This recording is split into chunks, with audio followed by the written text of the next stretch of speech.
umusirikare n'urukundo rw'igihugu, intare itagira ubwoba, ahagarara nk'urutare mu nkuba, aho abandi bita ikuzimu wahita imuhira.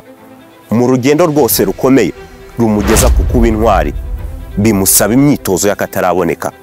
Ujya ukurikirana imbuga nkoranyambaga, wabonye umusore witwa Rwiziringa, ndabizi ko mumuzi.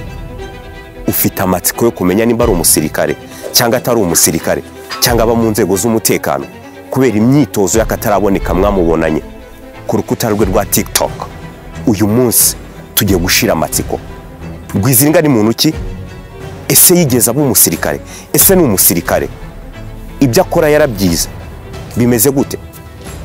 Twitwa Be Proud, reka amatsiko ashire.